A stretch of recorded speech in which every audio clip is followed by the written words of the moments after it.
I'm Edward October. The sound you hear is a razor-sharp knife ripping through flesh. Pumpkin flesh.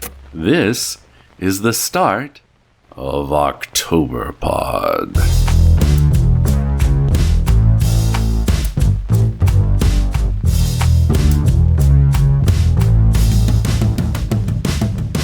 Well, here we are, in the beating heart of the Halloween season, and I'm delighted that you've decided to join me for my little pumpkin carving party. When you hear this, it will be the prime time for purchasing the pumpkins that will be carved into jack-o'-lanterns this Halloween. The sun has started to set more swiftly, the nights are noticeably longer, and the air is smoky smelling beneath ash-gray clouds in the gathering twilight. You don't want to go pumpkin shopping too early, while it still feels like summer. But you also don't want to get there too late, when all the best pumpkins have already been bought up. Now, in my family, we've made pumpkin shopping into a two-part ritual. Step 1, reconnaissance. We'll pick a nice, cool, sunny day in late September or early October to scope out all the best pumpkin patches in the area. There are 3 or 4 good ones near us that we always like to check out. We'll throw our latest Halloween playlist in the car stereo and go on a mini road trip to each pumpkin patch, usually a farmer's market or garden supply store that sells pumpkins in the fall, Christmas trees in the winter, and seeds and flowers the rest of the year round. We have a checklist, which we use to rate each one on the following criteria using a 5-point grading system. Pumpkin quality. This includes size, cleanliness, and freshness. Believe me, if you've ever sliced into a pumpkin that was rotten inside, you'll not want to repeat that mistake twice. Pumpkin variety. Do they only have carving pumpkins? Or do they also have a selection of sugar pies, turban squash, jack-be-littles, fairy tales, Cinderellas, baby boos, goosenecks, and baby goblins on hand as well? Non-pumpkin products. Maybe you're also in the market for carving tools, tea lights, or scented candles, or fall fruits and vegetables, farmers market goods like apple butter, pumpkin butter, apple cider, cider donuts, local cherry blossom honey, or moonshine jelly. And finally, we grade on overall atmosphere. Does this pumpkin patch only sell pumpkins, or do they also have lots of fun decor up? Is there a corn maze, a bouncy castle, or other activities for the kids? What about a big bonfire for roasting s'mores or complimentary mulled cider? All of these factors go into consideration when making our final ratings. And then, having settled on the highest scoring pumpkin patch, the hard work is already done. And therefore step 2 is simply returning one afternoon, usually the next day, to the winning pumpkin patch and picking out our pumpkins and any other seasonal supplies we may need to stock up on. Well, as you can imagine, I have some pumpkin shopping to do. While I'm away at the pumpkin patch, why don't you listen to these spooky stories to set the mood for our pumpkin carving adventure? I'll be back during the intermission to share some of my favorite pumpkin carving hacks. Keep it right here. Monster Putt Rally, a listener-submitted true story. Narrated by Amelia, co-host of Pitney and Amelia's Bitchen Boutique. Whenever money was tight, or if I was between jobs, I'd work at the miniature golf course my parents owned as a sort of side gig. I'd worked there, off and on, for over a decade before discovering firsthand that it's very haunted. It's called Forbidden Island Miniature Golf, located just off the Strip in Beach. The building is shaped like a volcano, with red and orange lights to make the waterfall look like lava, that house 2 18-hole courses, an outdoor course and an indoor course. The outdoor course, which wound its way around the base of the volcano, was tiki-themed, bright and happy, with lots of tropical music playing over the stereo speakers hidden throughout the course. The indoor course was a bit spookier. It was themed like a cave filled with bloodthirsty pirates, treasure, and a few monsters. The music here was a ripoff of the Pirates of the Caribbean soundtrack, but there were also drippy, echoey, ambient cave sounds. This course was our bread and butter attraction on rainy summer days or in the off-season, when that was the only course we'd open. This thing I'm about to tell you happened in the off-season. I don't know if you've ever been to a beach town in the off-season, but it can be rather creepy, especially at night. Buildings that are usually brightly lit are dark. The roads that are usually clogged are empty, and places where you'd normally only hear the bustle of commerce and tourism are now quiet enough that you can hear distant crashing waves. Usually, there'd be two of us working, but on this night I was closing by myself because everyone else had gone home early. I rushed through the cleanup and close down routine at the sales counter and in the lobby to the indoor course. Now, the first task when closing up is making sure all customers are out of the building and that all doors are locked, which I did. I was alone in the building, and there was no way anyone else could have gotten in. As soon as I'd finished closing out the register, I heard a loud crash, crash somewhere in the pirate cave. There was a back exit on the 11th hole of that course. It was a glass door that we blacked out with some kind of tinting film so that the daylight wouldn't affect the cave light ambiance. And my heart started pounding because it sounded exactly as if the glass on that door had been shattered by someone breaking in. I got my brother on the phone and had him FaceTime with me while I crept out onto the pirate course to see what had happened. For some reason, I didn't think to turn on the big overhead floodlights, so I walked onto the course while it was dimly lit with stage lights. Lots of red and purple gels on everything. The perfect lighting for investigating a break-in. Or spooks. Needless to say, I was terrified as I crept across the putting greens, especially the ones that had dummies of murderous pirates, ghost pirates, and fish monsters. I can't imagine how scared I'd have been without my brother on the phone. There was no one else on the course, and the back door that I thought had been smashed in appeared to be intact. I instantly felt both relieved and foolish, and turned my phone around so that my brother and I were speaking face to face. I was surprised that he didn't take this opportunity to make fun of me for being a scaredy cat. Instead, he told me to finish up as fast as possible, and to call him back when I got to my car. So I switched off all of the lights and the pumps to our indoor water features, and locked up. It was funny. Even though I was still relieved that nothing had happened, I couldn't shake an eerie feeling, almost like a faint sensation of raspy breathing on the back of my neck. It made me jump once or twice, I'm not gonna lie. I finally got everything locked up and went out to my car to call my brother back, as I'd promised. He was acting kind of funny on the phone. He said, "Listen, I didn't want to scare you back there, but I did see something."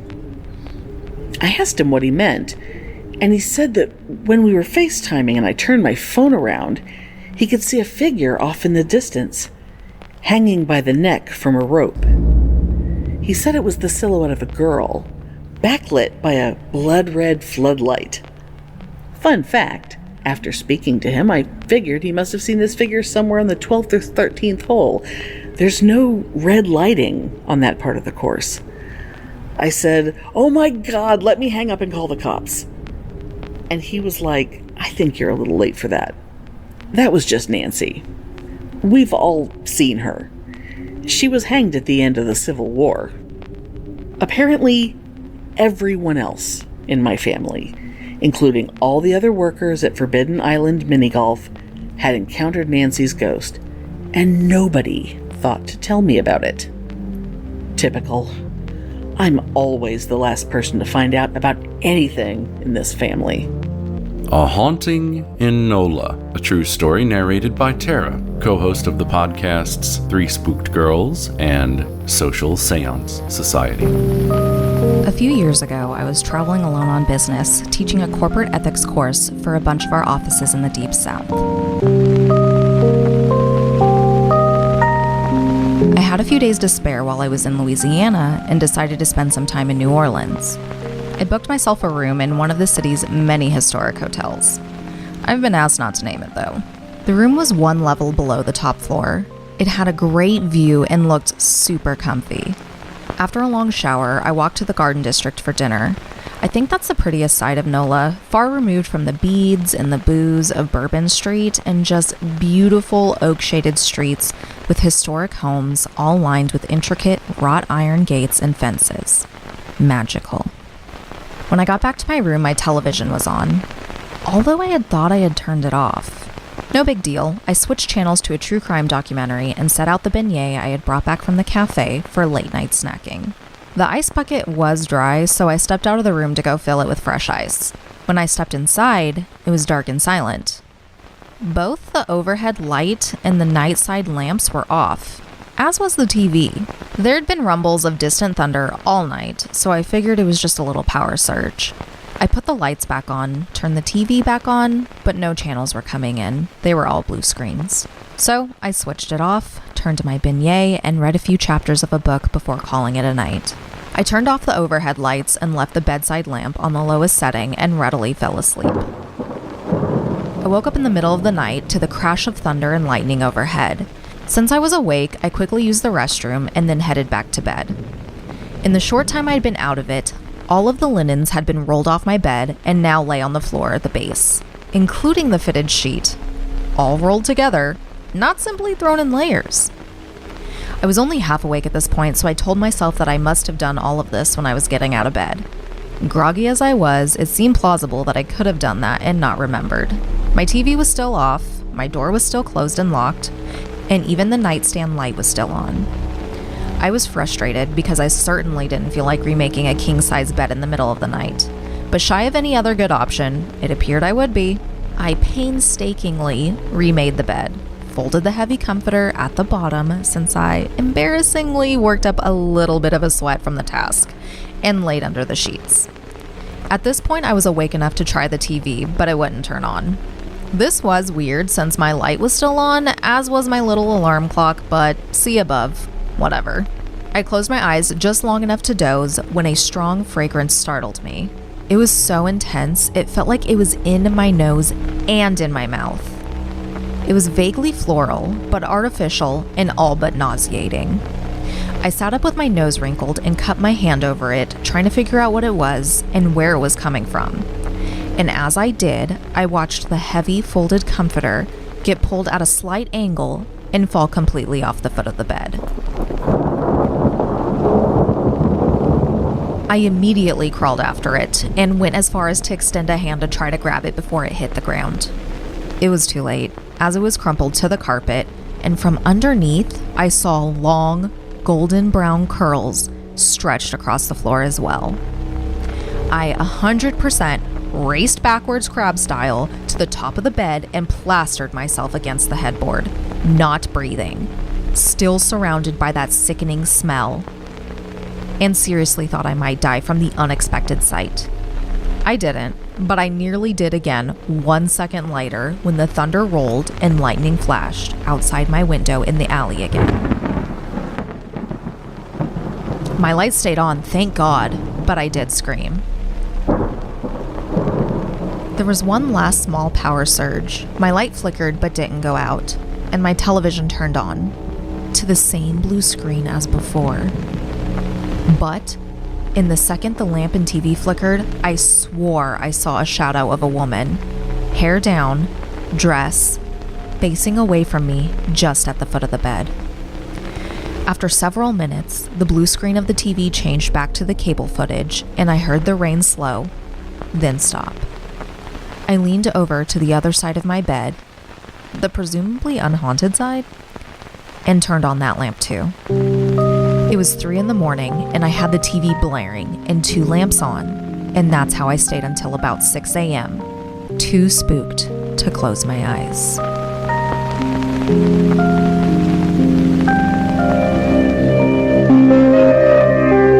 Encounter at Tarrytown, a listener-submitted true story, narrated by Edward October. All this happened in 1993. I was just 21 years old, getting ready to graduate with my bachelor's. Back in those days, me and my friends used to go on weekend road trips to haunted locations. We took trips to the Bunny Man Bridge, the Happy Birthday House, the Monroeville Mall, and the Graveyard and Night of the Living Dead.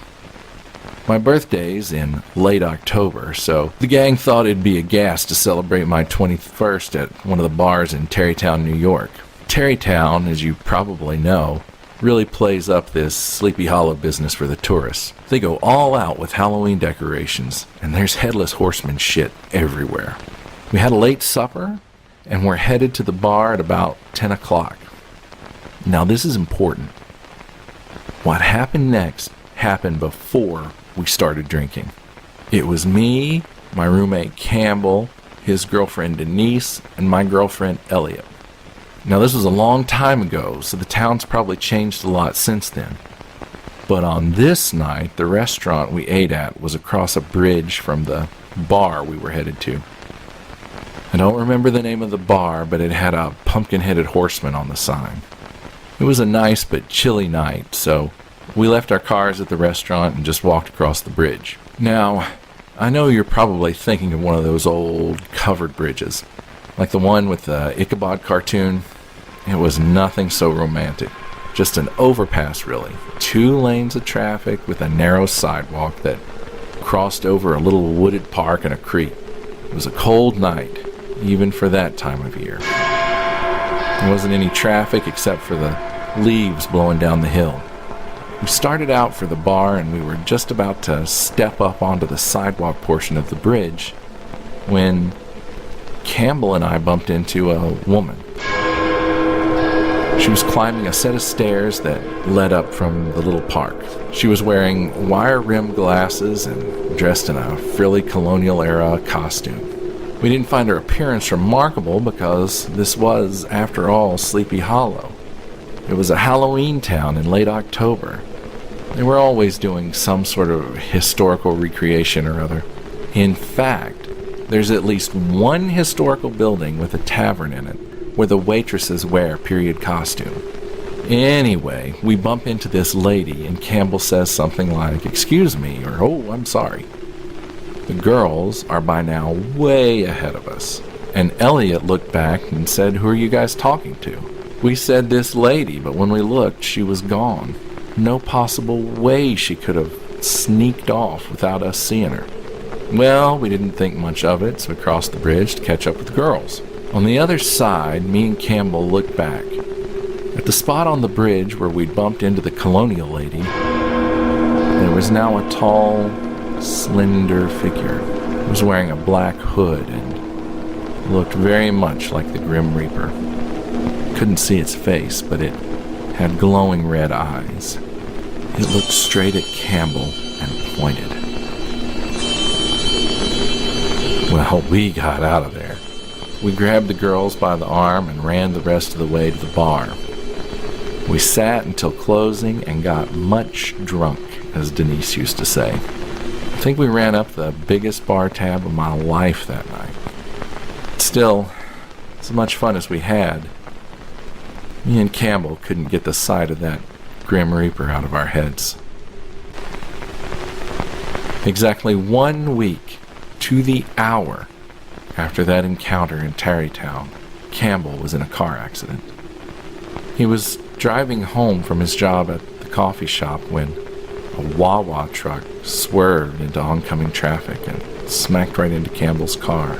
They say he died instantly. I believe the thing on the bridge was a warning. I wonder if Campbell saw it again the night he died. I wonder if one night I'll see it again too.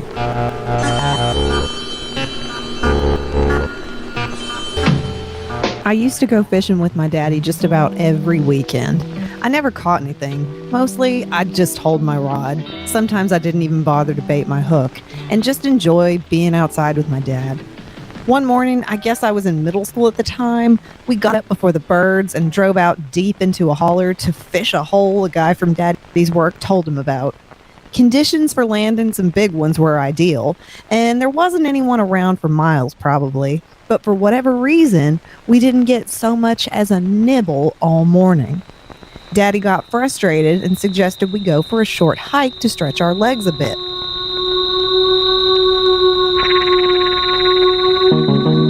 Grasshoppers, narrated by Autumn, creator-host of Autumn's Oddities.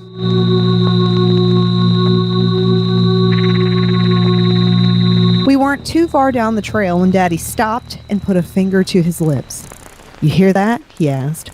I strained to try to pick out the sound he was talking about, and then I heard a hushed, whooshing sound, like a mess of cicadas hollering in the distance. Daddy said, "I believe them are grasshoppers." We hiked a little ways deeper into the brush until we came across a small clearing that was nothing but high weeds and wildflowers. In hindsight, it was a good place to get snake bit. But we weren't thinking about that because all we could see was a giant, swirling green cloud of swarming grasshoppers. So we ran back to the truck to get some fishing nets because Daddy wanted to catch a mess of them for bait. Now, usually, a fishing net wouldn't be sufficient for catching grasshoppers, but there were so many of them that we'd just have to wave the net in the air and it'd probably fill them up real quick. I think Daddy could see I was scared to wade into the big cloud, and so he told me to stay at the edge of the clearing and he'd be back after he filled his nets. And then he disappeared into the cloud. That's how thick it was. They were everywhere, and once inside the swarm, you'd probably have about maybe 5 feet of visibility. Daddy was taking a long time, and I got worried, so I went in after him. When I got close to the swarm, and it was loud in there, I could tell that these weren't any kind of grasshoppers I'd ever seen. They were a lot bigger and spikier with big, deep red eyes. And when they landed on you, those mothers could bite. Anyway, when I got to the edge of the swarm, I could see Daddy silhouetted in the center of it, just standing there. I ran in to get him, but just when I was about a foot away from him, I could see that this figure wasn't my daddy. He was tall and covered with grasshoppers, landing and crawling all over him. He didn't even try to swat them away. He was all black like a shadow, except for his eyes. His eyes stared down at me, and they were wide and white, with tiny black pupils at the center. I was about to scream, and then I felt a hand grip my elbow. This time, it was Daddy, and he pulled me back to the edge of the clearing. I told him what I saw, and he said there wasn't anybody else around for miles and miles. He told me I was probably a little creeped out by the swarm and that my eyes were playing tricks on me. It seemed awful real, though. The sight of the shadowy man still keeps me up at night if I think about him too much. Anyways, we fished with those weird grasshoppers we caught for the rest of the summer. Best bait I ever fished with, really. Daddy used them and caught a bass so huge that he had it mounted. It's hanging up in the living room to this day.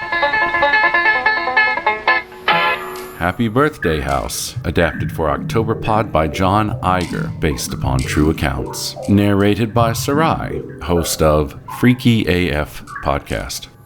In my hometown, when I was growing up, we didn't have Bloody Mary. I mean, that just wasn't a story anyone ever told. But we did have something similar. We had Carrie and Kathy. They call her Carrie and Kathy because, as a ghost, she kind of looks a bit like roadkill or rotten meat. Fun fact, one of Octoberpod's earliest episodes was inspired by this legend.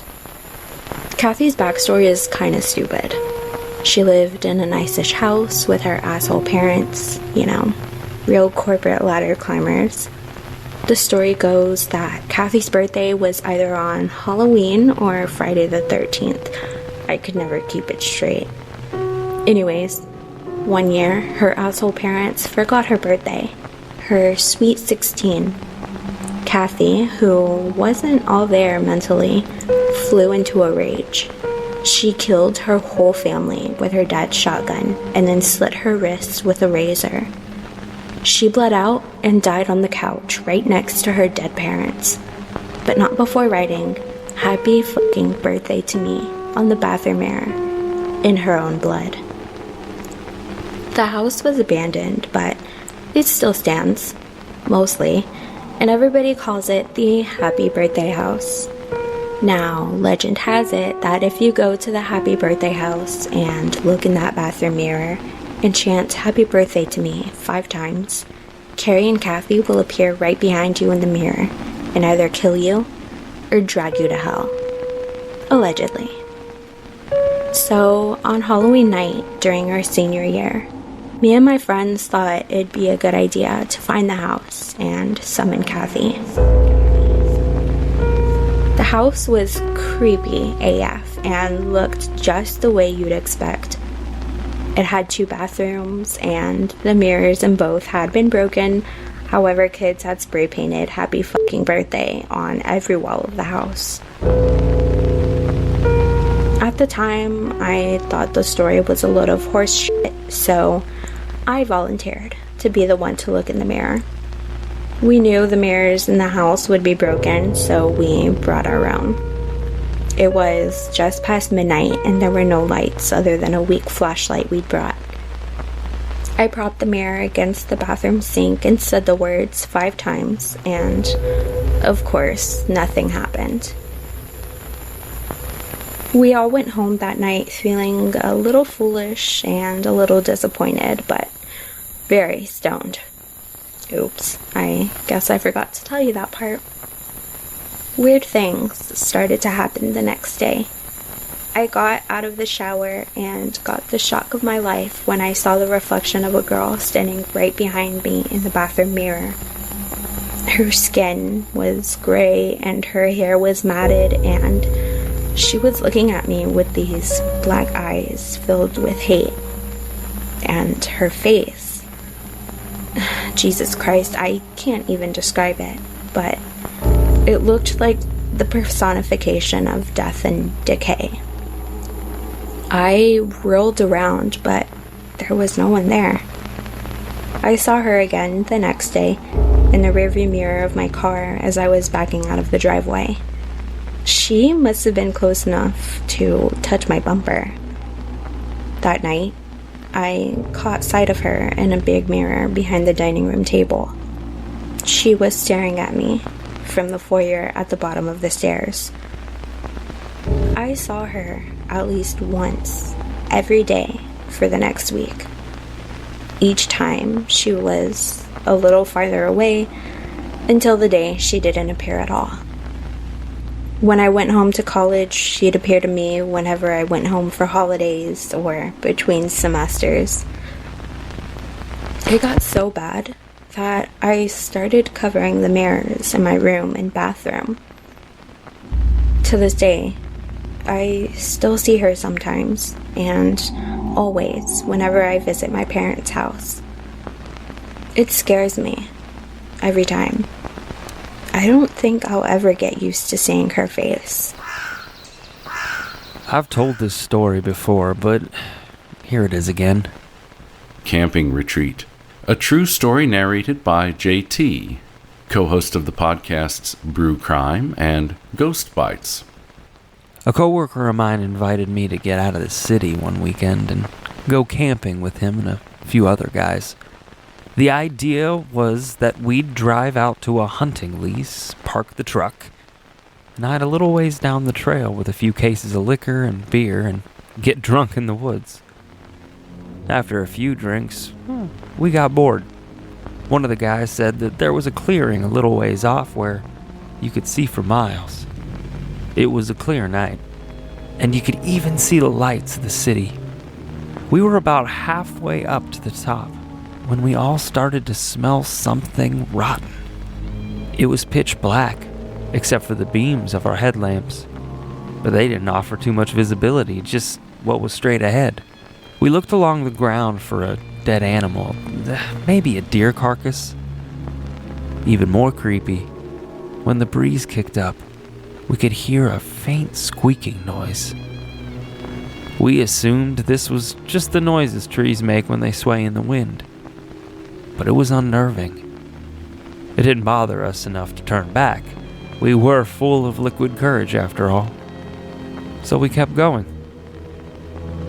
The view turned out to be awesome, and we sat up there nursing beers until the sun started coming up. When we turned to hike back, we could see the woods in the morning light. The smell of rot was still there on the same stretch of the trail. And now that we could see where we were going, we again started looking for the source of the smell. And then, we saw it. Hanging by a rope in a tree, about 2 or 3 meters off the trail. It chills me to think we had walked so close to it in the pitch black of the night. It was a man in a dark business suit. Suicide. We called the police, and when they got there, they said that, judging from the state of him, he must have been hanging there for 3 days. 3 days at least. Boxola's Mansion, written for Octoberpod by John Iger, narrated by YouTube's Lady Vengeance. Gladys was a husky teen who was always taking dares because she wanted to prove that she was just as tough and courageous as all of the boys. One day, they dared her to spend a night alone in Boxola's mansion. "Oh, that's easy," she said, "like taking candy from a baby. What'll I get in return if I do it?" The boys conferred on the matter and said they'd give her Albert's new scout knife, the one with extra blades and a can opener. Gladys agreed, but Albert and the other boys wanted proof and said that if she wanted the scout knife, she'd have to explore 6 rooms and bring back a trophy from each room. Gladys agreed and made plans to meet up with Albert and the boys the next morning to exchange her 6 objects for the scout knife. Boxola's mansion wasn't really a mansion. It was actually an ugly, dilapidated hotel on the edge of town, and it hadn't seen visitors, or rather, paying customers, for as long as anyone could remember. Boxola was a circus clown. He juggled, did magic tricks, and could throw his voice, who came into a generous legacy and retired to buy and run his tiny little hotel. But what no one knew was that Boxola the clown was a depraved killer. According to local legend, he had used the hotel to trap his victims and murder them in the wine cellar. Gladys had heard the story from Albert, and Albert swore up and down on a stack of Bibles that his grandfather, who was chief of police while Boxola was alive, had unearthed dozens of bodies buried in the rose garden or hidden inside the walls. But Gladys didn't believe most of the stories people told. In fact, she thought it was all a lot of superstitious nonsense. The sun was just starting to set when Gladys made her way to the mansion. It looked like a black mountain peak rising up from the dense tangle of briars and thistles on the unkempt lot.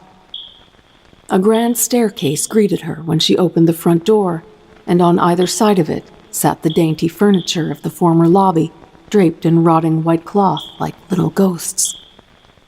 There were 3 guest rooms on the 2nd floor, 2 guest rooms on the 3rd floor, and 1 guest room, the presidential suite, in the attic. Gladys decided to start at the top floor and work her way down, collecting an item from each of the 6 guest rooms before it became too dark to see.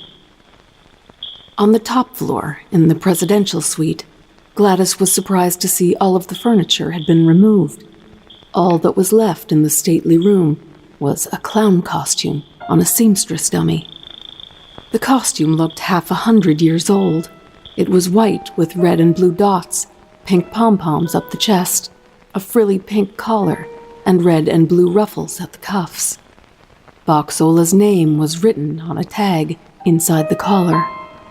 Gladys thought this would be an excellent trophy to exchange for the scout knife, and so she took it off the dummy and stuffed it into her knapsack. On the 3rd floor, she found 2 identical guest rooms.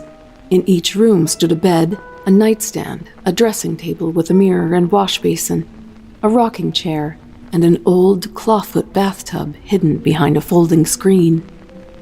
On the dressing table of room 301, she found a makeup kit and a tube of pure white grease paint. Gladys thought this would be an excellent trophy to exchange for the scout knife, and stuffed the tube of grease paint in her knapsack. Inside room 302, Gladys saw that the old clawfoot bathtub was filled with hair.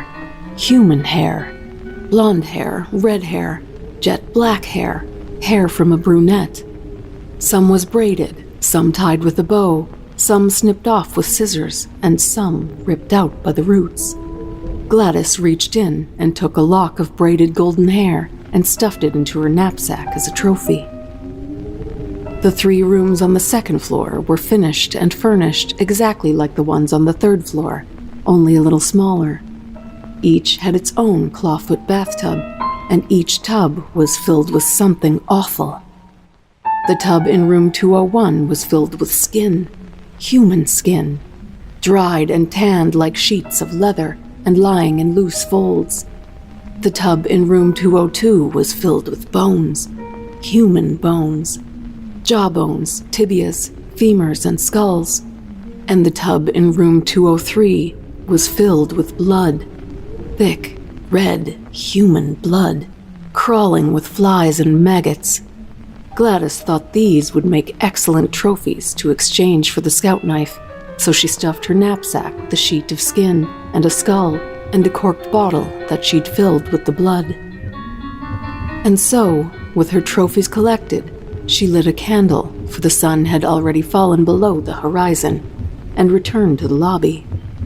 She chose the sofa closest to the door to be her bed for the night. She stretched out on it, and, using her knapsack as a pillow, went to sleep. Around midnight, she would awaken, feeling something stirring beneath her.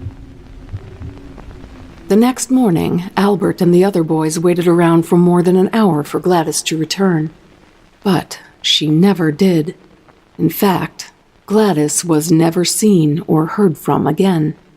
But if anyone was brave enough, they might have found pieces of her somewhere inside Boxola's mansion, stuffed inside the walls, or floating in an old clawfoot bathtub.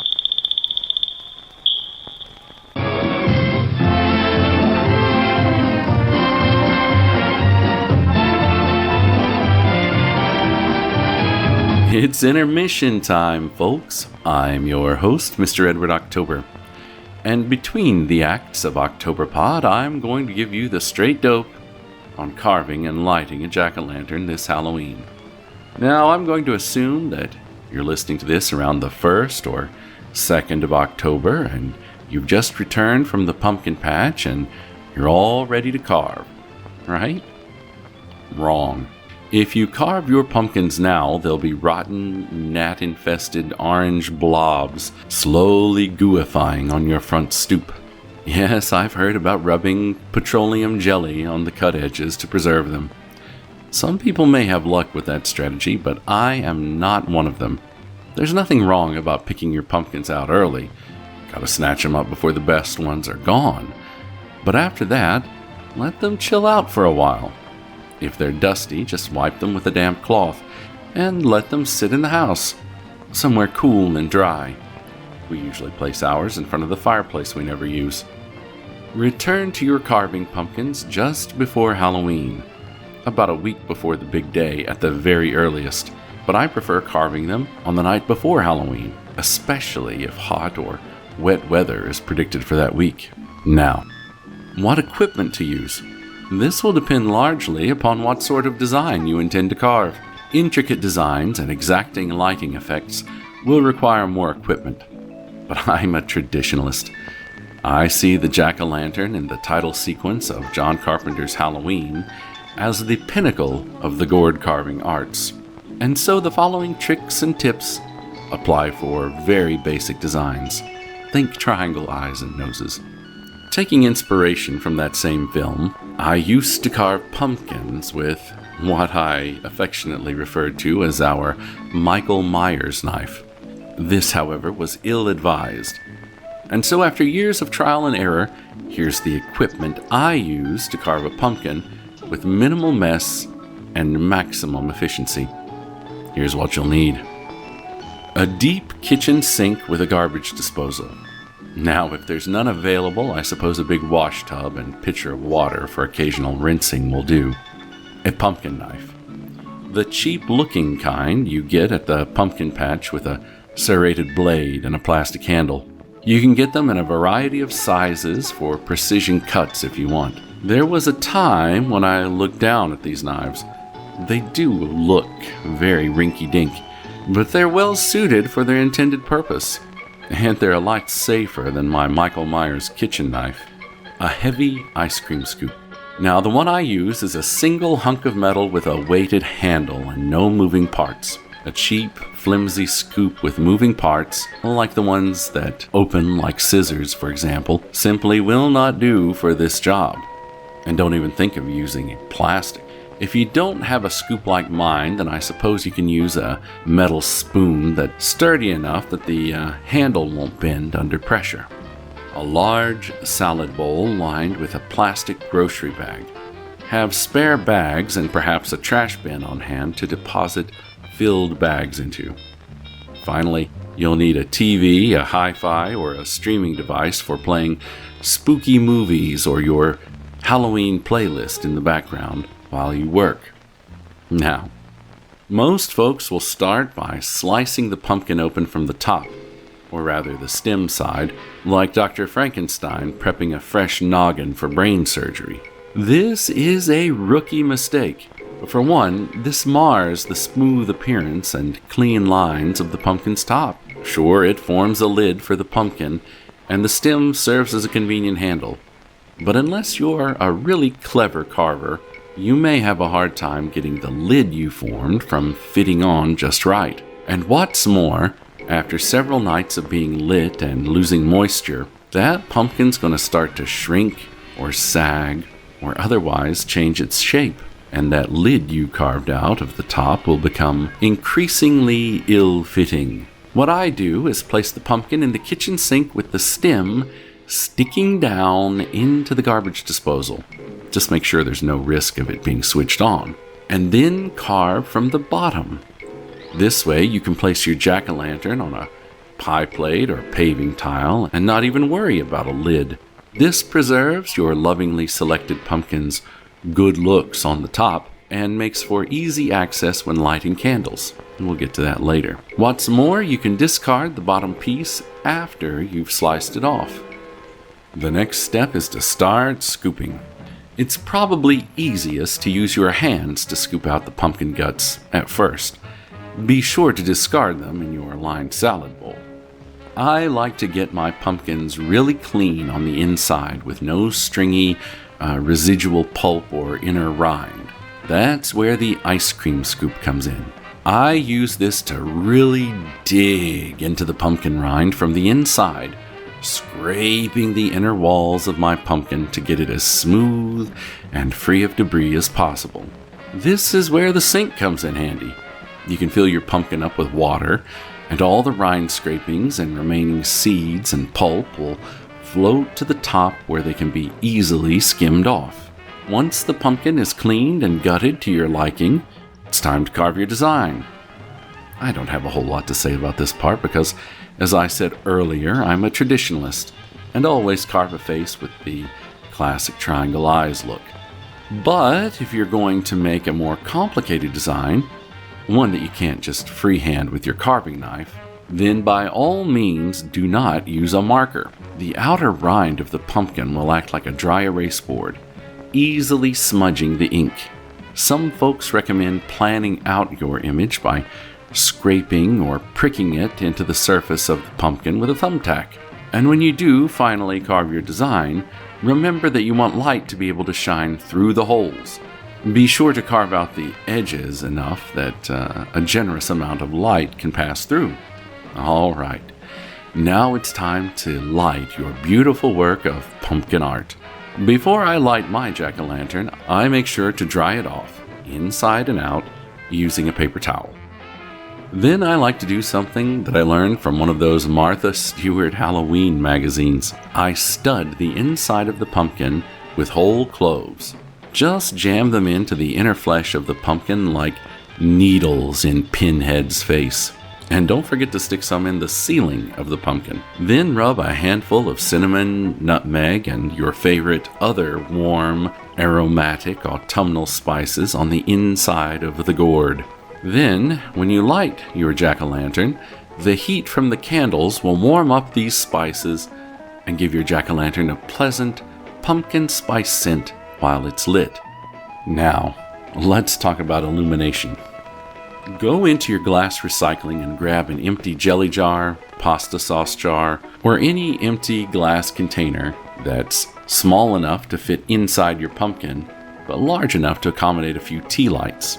Wash out your glass container and remove the labels before placing them on an old pie plate, pie tin, or paving tile big enough to set your jack-o'-lantern on. Now, take as many tea lights as you can and place them with the wicks standing up inside your jar. I can usually fit 2 or 3 lights inside a Prego jar, and then light them with a long fireplace match.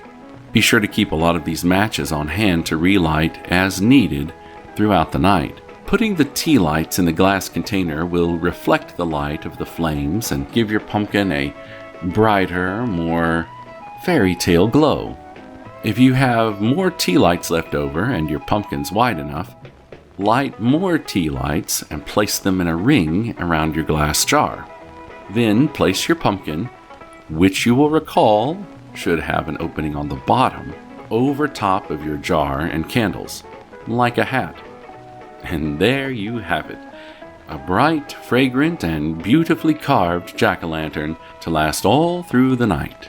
Well, that's plenty of pumpkin business for one intermission. While you carve your own pumpkin, we've got more spooky tales lined up to keep you in a Halloween frame of mind. That's right, friends. Act 2 of Octoberpod starts now.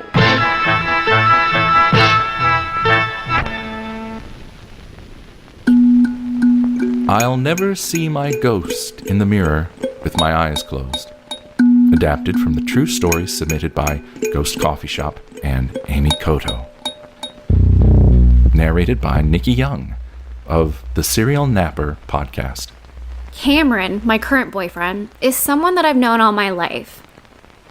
His parents and my parents were friends who would offer to trade babysitting duties.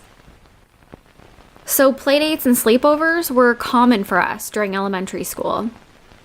When I was 7, my family was super poor. My dad worked a swing shift factory job, and my mom had to work 2 jobs just to make ends meet. There was often no one around to watch me. So that meant lots of nights sleeping at Cameron's house. I remember that I would always beg his parents to let us sleep in their room. They never let us, but I remember many nights we'd get up in the middle of the night and we'd drag our sleeping bags into the hall so that we could sleep outside their door. Cameron didn't care one way or the other, but I remember always wanting to be as close to the grown-ups as I could whenever I was in that house, especially at night. During those sleepovers with Cameron's family, I'd always have the most effed up nightmares. It's weird because I'm not someone who normally remembers her dreams. And yet, those nightmares have stuck with me for more than 20 years. In one of the nightmares, I was hiding in a laundry basket, which was a favorite hiding place for me during games of hide and seek. And it was totally dark in the room, except for a sliver of light coming from the bathroom at the end of the hall. This is important later. I remember being totally alone and completely terrified. But I didn't remember why. I remember trying to run away, but I couldn't because I felt stuck. All I knew was there was something grotesque waiting for me in that bathroom. My dream self never opened the bathroom door, but I kept seeing flashes of a decaying old woman. It scared the snot out of me. After having that nightmare, I'd never use that bathroom at Cameron's house. The one at the end of the hall, across from his parents' room. I remember sometimes I'd wait until my mom came to pick me up and drive me home to use the potty. Well, years passed. Cameron and I grew apart until we met up again in college and we started dating. His parents retired and started taking lots of trips. Now, Cameron and I share a small apartment in Rochester, though we always jump at opportunities to drive out to his big childhood home to house sit for his parents while they're traveling, sometimes for weeks at a time. 2 or 3 years ago, I was house sitting for Cameron's parents. Cameron was at work, so I was just there alone with my dog, Hazelnut. We were watching TV alone in the living room, and I heard a door slam upstairs. So I went up to see what was going on. Every door upstairs was open, except the one to the bathroom, the one at the end of the hall across from his parents' room. I opened the bathroom door, don't ask me why, and turned on the light along with just about every other light upstairs. I went back down to the living room and heard the door slam again. But I tried to tell myself that the noise might be something outside, maybe the neighbors, so I kind of ignored it. But then the radio in the living room came on extremely loud. It was playing that song, Dead, by They Might Be Giants. I switched off the radio and checked to make sure if there wasn't an alarm or some other setting on it that would cause it to turn back on. Then the bathroom door slammed again. Remember, this is the second time I heard it slam after the one time I went upstairs to open it. So if it slammed once before, shouldn't it already be closed? This time, I took Hazel upstairs with me because I needed some backup. When I got to the top of the stairs, I saw that most of the lights were turned on except for the bathroom. All the doors, which had been open last time, were now closed, except for the bathroom. The one at the end of the hall, across from the master bedroom. Then, without warning, the bathroom light flicked back on. I say flicked because I heard the clicking noise, as if a finger had flicked the switch. About that point, Hazel wriggled out of my arms and ran back downstairs, barking and whimpering. Now, what I did next was stupid. I don't know why I did it, but something compelled me to go up and turn the bathroom light back on. Believe me, I did this very quickly because I couldn't bear to even get my whole body into the doorway. When I switched the light back on, 2 things seemed to happen all at once. The first thing was the radio came screaming back to life, even louder than before, if that's possible, and it was playing the same song again, Dead by They Might Be Giants. The second thing was the mirror. When I switched the light back off and the radio came back on, I jumped and ran back downstairs, but as I turned away from the bathroom, the lights switched on again, and I caught a glimpse of my reflection in the mirror. Except that I didn't see my own reflection at all. I saw the reflection of the woman from my childhood nightmares.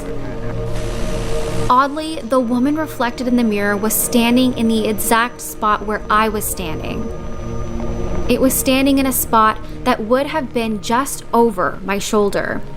And remember, my image wasn't being reflected in the mirror, as if it had been erased. I was so scared that I left the house to stay the night with my sister. I even left the radio playing. I called my boyfriend in a panic. I was in tears, and I asked him if anyone had ever died in that house. Cameron said that's strange because he was just talking to his dad a couple of weeks earlier, and the subject of the house's previous tenants came up. His dad had told him that before they lived there, an old lady had died in the bathroom, the one at the end of the hall, across from the master bedroom. In fact, if it wasn't for that death, Cameron's family might not have been able to afford such a large house. Apparently, the caretaker that the old lady had been living with took all of the old lady's money and then left the body in the bathroom to rot. Cameron said that she'd been dead for days before anyone ever found her. I tried to avoid staying in that house alone anymore. The last time I did, I heard the door slamming, but I didn't stick around long enough to see if the radio came on. I'm now convinced that my childhood nightmare wasn't a dream at all.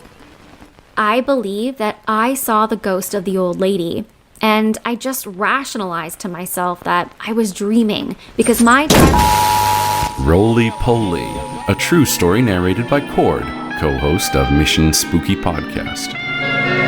I run a convenience store on the road leading up to a lake that is popular with local anglers. Because so many folks are passing through for a weekend of fishing, I make sure that the store is well stocked with everything that you need or want for your fishing trip.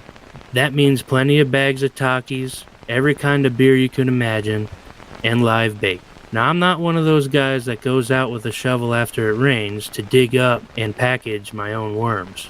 I've got a distributor that supplies me with all the live bait I sell. I always keep night crawlers, bloodworms, mealworms, and waxworms in stock and keep them in a big refrigerator case up front. Most of my customers, as I've said, are just passing through on the way to the lake. They might come once every summer, or I might not see them again in my life. Regardless, I'm not used to having regulars. Except for this guy we called Roly Poly. He was a short, pudgy feller with a greasy bowl haircut like Moe from the Three Stooges, and the palest, waxiest looking skin I've ever seen. So white that it almost looked blue. He came in at least once a week or more, always wearing a tank top or sleeveless shirt and stained cargo shorts and flip-flops. And whenever he was in the store, the only thing he'd look at and the only thing he'd buy was worms. I don't know if he was a fisherman or not. He never bought any bait other than worms, and never bought any other fishing supplies.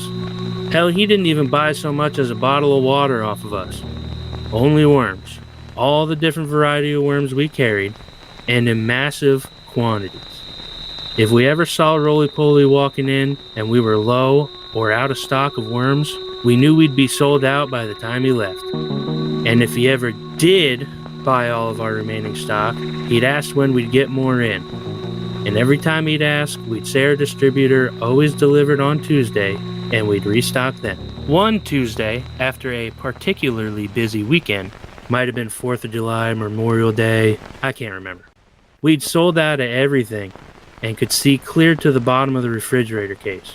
Except on this particular Tuesday, the delivery never came, in spite of the fact that I'd gotten notifications that the delivery had been made. It was a big mess getting everything sorted out with the distributor and ordering and scheduling another drop-off. And after that day, Roly Poly stopped coming in. About a week later, the police contacted me and told me that they'd located a shipment of bait that was meant for me. They said that it looked like my shipment had been stolen by a local man whose name I didn't recognize. But I'd later find out that this was Roly Poly's real name. The policeman who spoke to me wasn't forthcoming with the details. He only said that they'd found my worms, that the shipment had been overturned and, quote, spoiled, and that Roly Poly had been found dead at the scene, though there was no evidence that he'd been the victim of foul play. And that's all he'd told me. Just enough to get me to verify that yes, I had had a shipment of bait go missing, and yes, the bait they found at the crime scene appeared to match what I'd ordered. As you can imagine, this raised more questions in my mind. I asked a friend who was a paramedic who knew a guy that worked at the sheriff's office, and I found out, unofficially, that they'd found Roly Poly's corpse inside a shed behind his house. They said it looked like he'd cracked open every container of worms that he, presumably, had stolen from me and dumped them on the moist dirt of the shed. He died of a heart attack while rolling or bathing or doing something else in that pile of live worms. He was naked except for some sort of tight-fitting PVC mask, laying face down in the dirt and worms. He'd been dead for several days, and the worms had gotten everywhere. They said that when the coroner cut the PVC mask off his head, well, they said it wasn't a pretty sight under there. When I was 10, we lived in a house in Holland, PA, a little town in Bucks County. It's an old part of the country. The air is thick with history everywhere you go. The house was a multi-story brick home with dark wood accents throughout. It was about 100 years old. Tea Party, from a true eyewitness account by Amber Jourdan, co-host of Witches Talking Tarot, narrated by M.J. McAddams. In this house, there was a mother-in-law suite. I had never known of such a thing and was immensely overjoyed when I found out it was like a studio apartment located inside the house. There was a little kitchenette area with a sink, stove and oven, a tiny couch for visitors, even a brass-framed bed. I was so young, I honestly thought it was made of gold. And oh, how my parents laughed at that one. The furniture in this room had all come with the house, which was not something I thought of before, but definitely after. I wanted to live in this room, but my parents said it wasn't fair for any of us 3 children to get that room. It was to be our playroom that we shared. Luckily for me, my older sister was too old for playing with toys, and my brother was more interested in Nintendo. So, the mother-in-law's suite became my place. Ever since I was a child, I've been sensitive. Sensitive to the presence of spirits and other entities. I was used to being alone in a room, yet still hearing an unseen mouth whispering my name. This was the sort of thing that was always happening to me. Always. Except for those times when I was playing in that playroom, the mother-in-law suite. It was unusually quiet in there. As a child, I just enjoyed the quiet solitude. When you have my gift, that is something you just don't get. My favorite way to play in that room was to have tea time. I had a special tea set for playing. It was white with pastel flowers and gold accents on the rims, lids, and handles of the dishes. The set seemed so grown up to me. I loved pretending I was hosting a ladies' tea party with the finest ladies around, all decked out in white lace with those little gloves on. You know the kind. They make no sense to us now, but in the past were all the rage for dainty girls and fine women.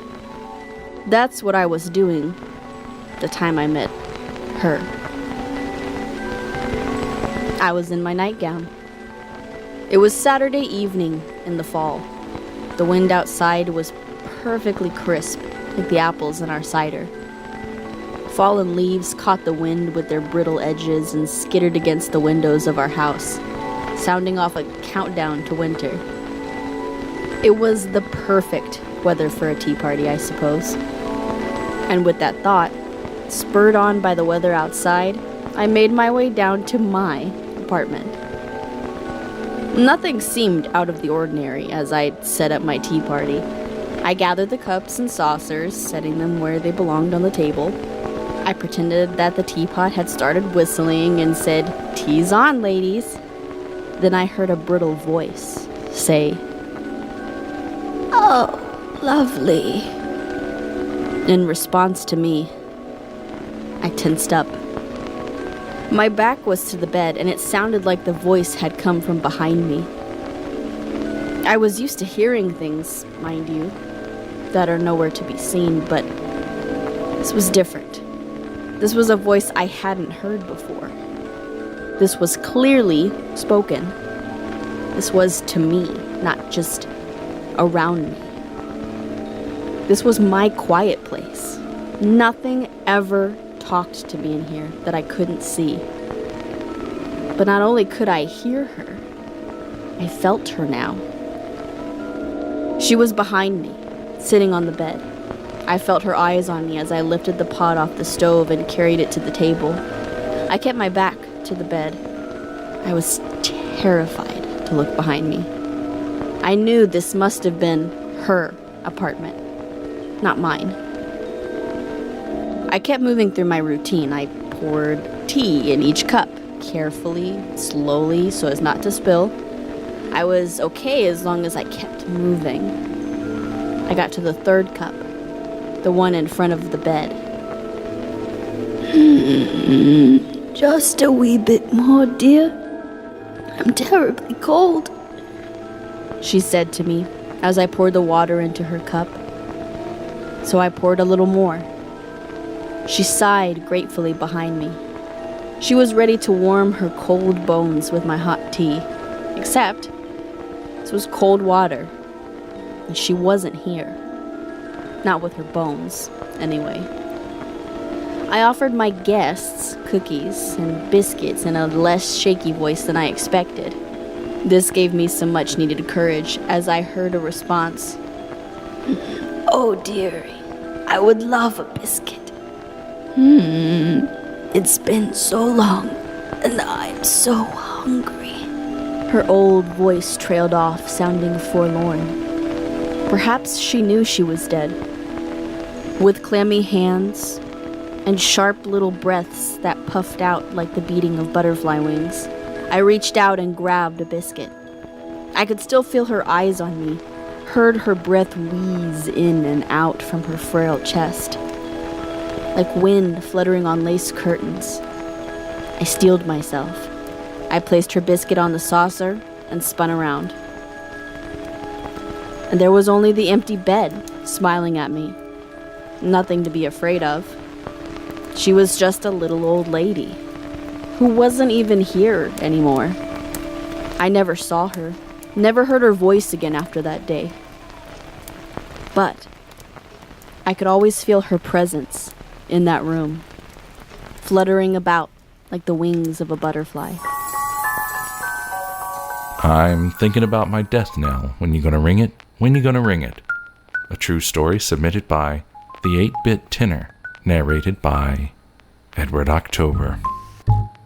Mr. Gary, the band director at my high school, was also a member of my church. One year he formed this youth ministry handbell choir. Most of the kids in it were also in the marching band and could already read music.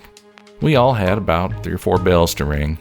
Each bell was a different pitch, etc.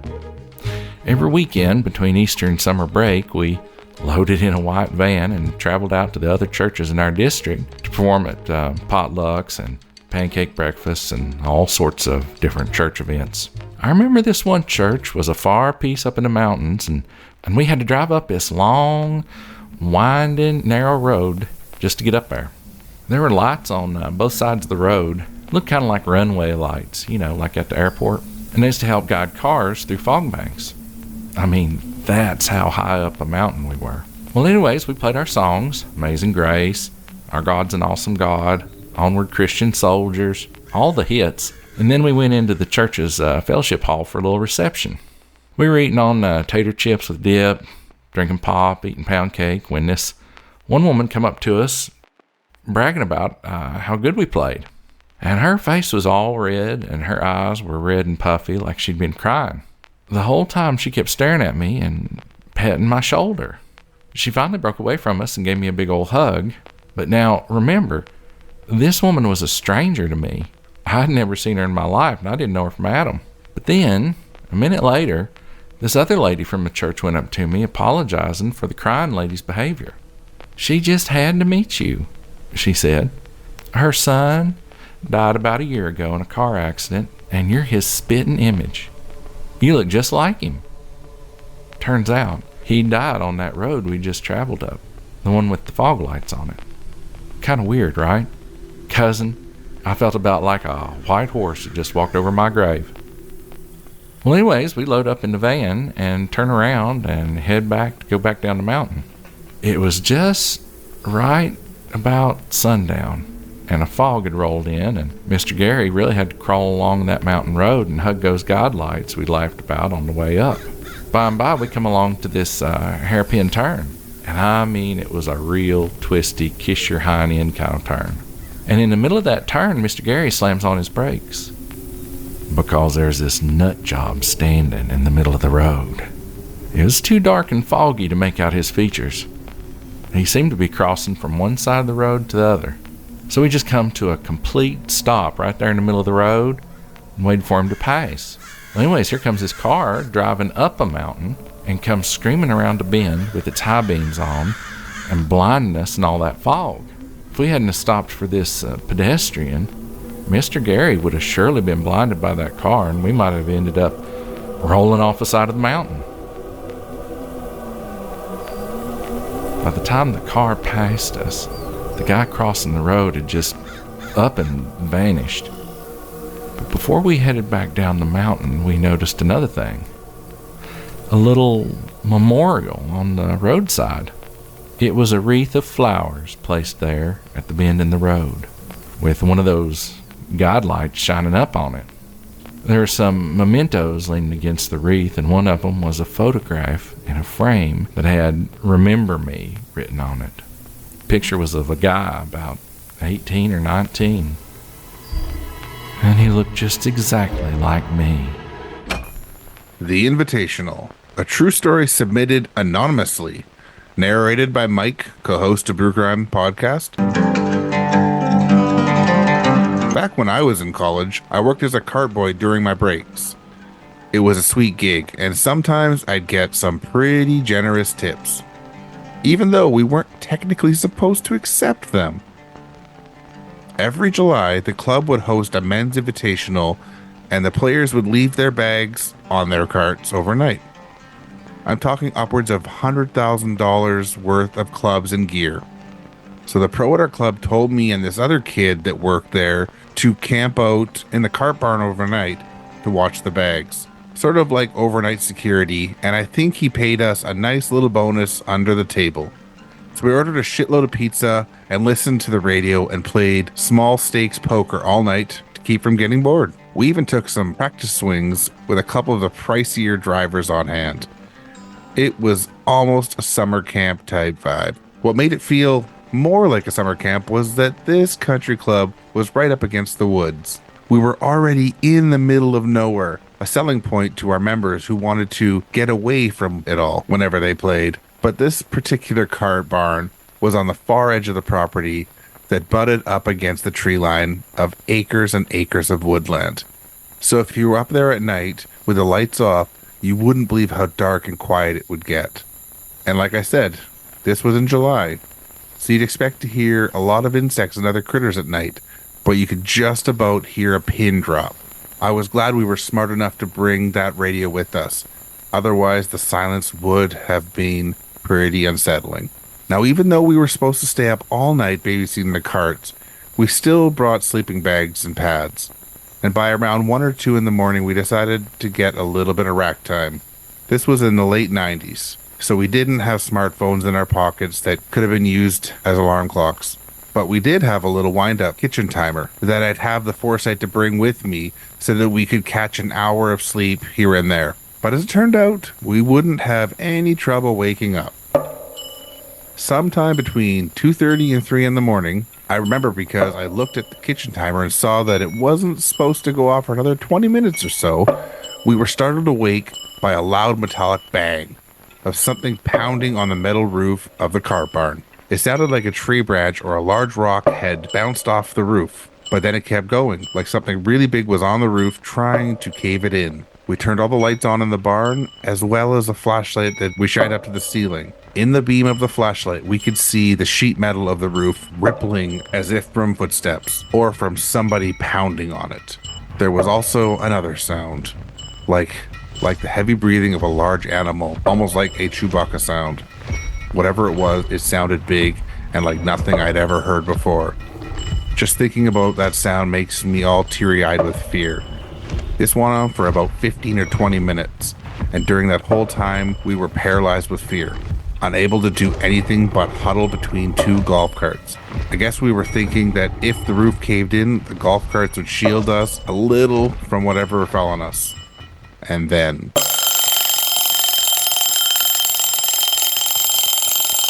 as soon as that alarm went off, the banging stopped. At sunup, we ventured out to see what the damage was.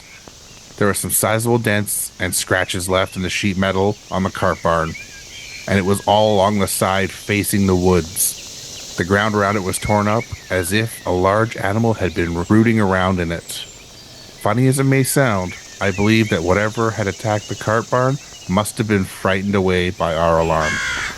Granddad's Ghost Story, a true story narrated by Craissa Vikis, creator-host of Beauty Unlocked. This isn't my story to tell. It's something that happened to my granddad. He's a tough, stoic old bird, and I've never known him to be afraid of anything. And he's always been a very honest man. He doesn't tell this story often, but you can tell it creeps him out whenever he remembers it. I'll try my best to retell as effectively as he'd tell it. Granddad was a true outdoorsman from a very young age. Once, when he was about 11, he went fishing in a little creek that meandered through the family farm. At that age, he was obsessed with westerns and always went fishing in a black straw Hopalong Cassidy cowboy hat. Does anyone remember who Hopalong Cassidy was? He was a cowboy played by a white-haired old man, wore all black, including his hat, and rode a white horse.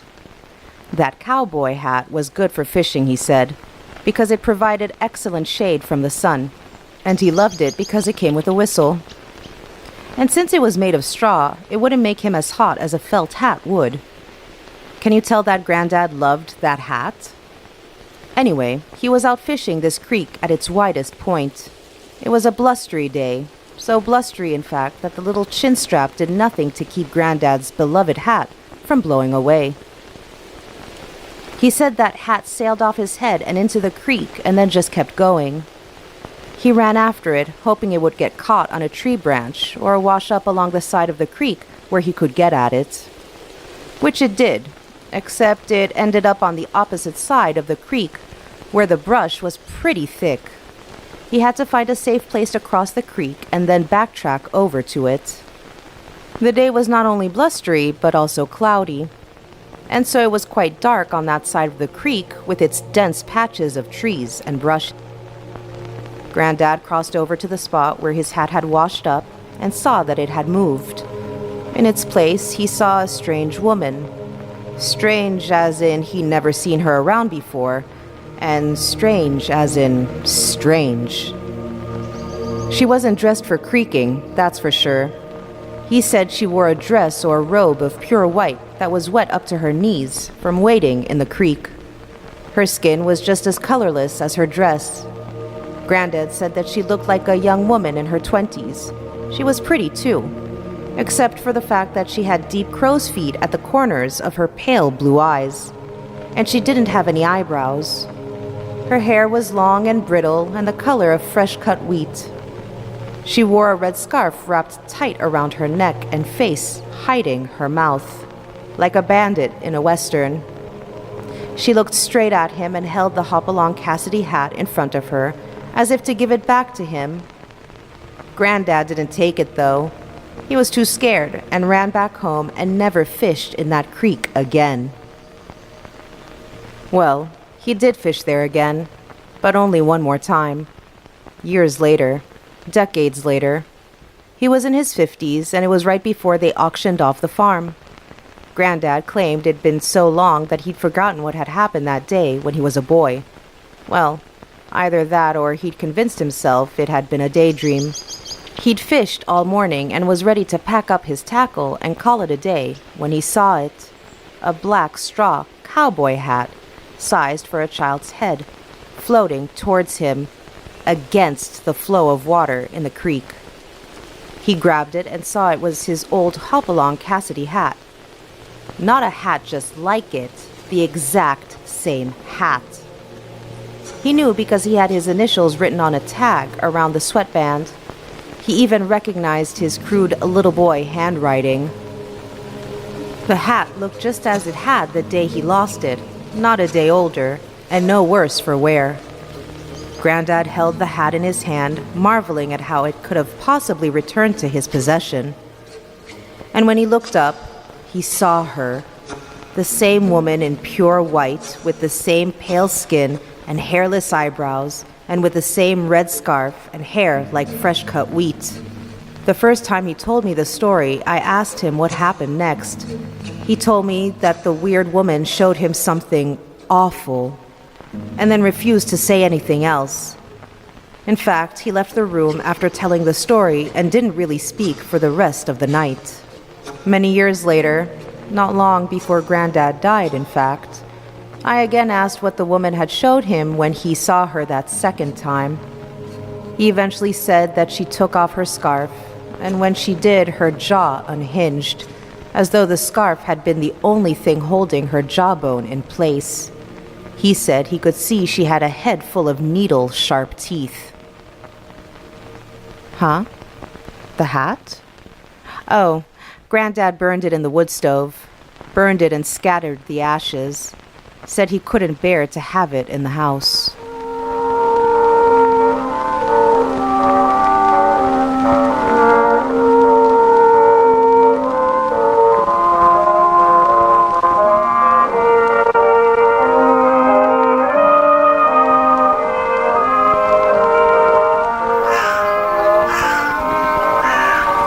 Stick around after the credits for a brief word from some of our fellow indie podcasters, creators, and friends. There may even be some bloopers, outtakes, and bonus content as well. You have been listening to Octoberpod. Octoberpod is produced, edited, and directed by Edward October. The series co-producers are MJ McAddams and Amber Jourdan. Logo and banner graphics by Jessica Good. Edward October character design by Nick Calavera. Select still photography courtesy of unsplash.com. Select music cues by Dr. Dreamchip and various other stock music and sound effects courtesy of freesound.org.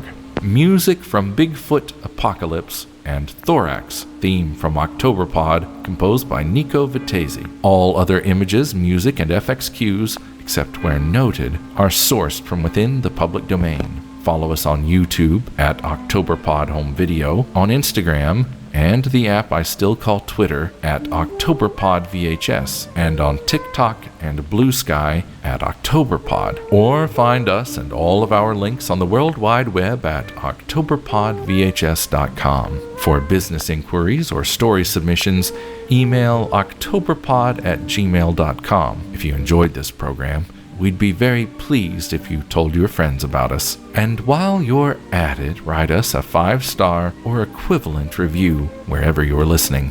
The man who spoke to you was Mr. Edward October.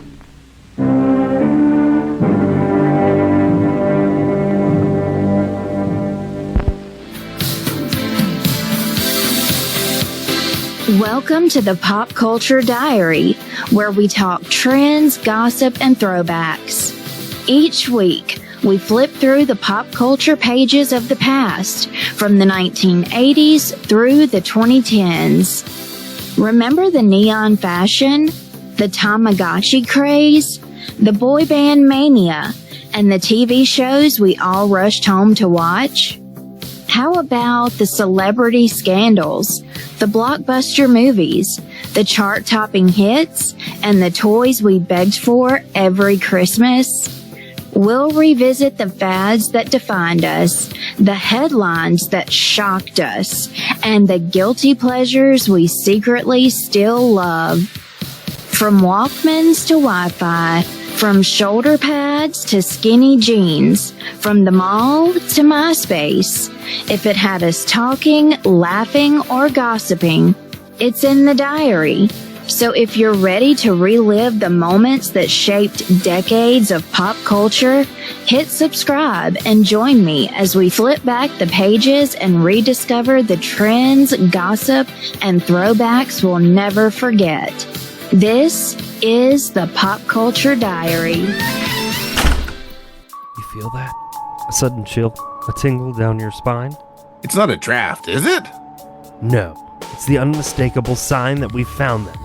The most terrifyingly delicious ghost stories you've ever heard.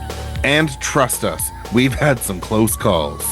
We're talking haunted hallways, phantom apparitions, and things that go bump in the night. All served up on our new show, Ghost Bites. Join us as we dig into the spectral secrets and spooky sightings that will have you sleeping with the lights on. So if you're brave enough, come grab a bite with us. Just try not to let it be your last.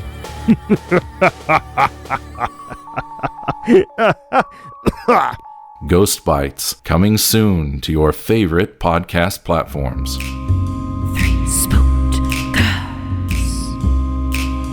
Three spooked girls. Hey there, I'm Tara. And I'm Jessica, and together we co-host the podcast Three Spooked Girls. If you love the paranormal or murder, join us on Mondays for full-length episodes where we discuss our favorite paranormal stories and true crime cases. And join us again on Thursdays for our mini-sodes called Stabby Snippets, where we tell you all about true crimes happening in the news. You can find us on Apple Podcasts, Podbean, Spotify, wherever the hell else you listen to your pods at.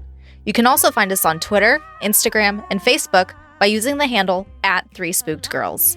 Come and hang out with us and get your spooky on while we scare the hell out of you. The Three Spooked Girls. It's 1791. Do you know where the Headless Horseman is? Welcome to Tarrytown, a peaceful New York hamlet, with one exception. It's located only a mile away from the most haunted place in America, Sleepy Hollow. They said it was safe to venture into the hollow at night. They were wrong. Octoberpod presents The Brides of Sleepy Hollow, a shocking, all-new, all-original sequel to the ultimate Halloween ghost story, The Legend of Sleepy Hollow. Written by Amber Jourdan, Whitney Zahar, Jane Nightshade, Dan B. Fierce, from an original idea by Edward October. Starring Ari Shea, Karen Rayner of Chicklit Podcast, Tom O'Connor of Madison on the Air, Chauncey K. Robinson, host of YouTube's production Tales from Hell, and Edward October. The Brides of Sleepy Hollow, coming to Octoberpod AM and Octoberpod Home Video on the Tuesday before Halloween, October 27th. This time you may lose more than your head. OctoberpodVHS.com. Go into your glass recycling and grab an empty jelly jar. What the fuck? And not even worry about a lid.